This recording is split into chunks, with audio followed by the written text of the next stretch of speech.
안녕하십니까. 오늘은 사도행전 28장 7절에서 10절의 말씀으로 멜리데섬에 오름 두 번째라는 제목으로 하나님의 말씀을 나누고자 합니다. 본 말씀은 이 섬에서 가장 높은 사람 보불 열라 하는 이가 그 근처에 토지가 있는지라 그가 우리를 영접하여 사흘이나 친절히 머물게 하더니 보불리에 붙이니 열병과 이질에 걸려 누워있거늘 바울이 들어가서 기도하고 그에게 안수하여 낫게 하며 이러므로 섬 가운데 다른 병든 사람들이 와서 고침을 받고 우한 예로 우리를 대접하고 떠날 때에 우리 쓸 것을 배에 실었더라. 그 섬의 주장인 보불리가 그 근처에 자신이 소유한 땅을 갖고 있었습니다. 그는 우리를 자기 집으로 맞아들여 3일 동안 극진히 대접해 주었습니다. 보불리는 멜리데 섬을 다스리는 자로 난파를 당한 자들을 사랑으로 섬겼습니다. 그의 아버지는 열병과 이질에 걸려 병상에 누워 있었습니다. 바울은 그를 방문해 기도하고 그 사람의 몸에 손을 얹어 고쳐주었습니다. 하나님은 멜리데 섬에서 사역할 기회를 열어주셨습니다. 이 일이 있고 나서 그 섬에 사는 다른 병자들도 와서 낫게 됐습니다.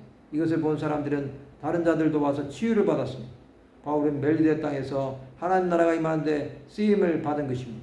그들은 여러모로 우리를 잘 대접해 주었고 우리가 그 섬을 떠날 때는 우리에게 필요한 물건까지 공부해 주었습니다.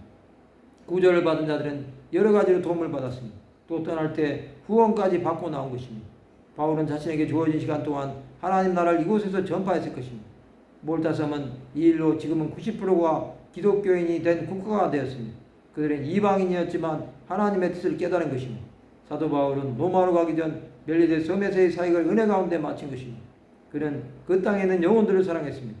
이처럼 이방인도 은혜를 베풀면 하나님의 사랑을 입는 것입니다.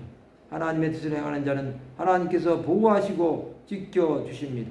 우리가 하나님의 사랑을 입을 때는 그것을 감사하게 받아들여야 합니다. 지금도 미 전도 종족에 파송된 선교사들은 자신들의 삶을 포기하고 하나님 나라를 전파하고 있습니다.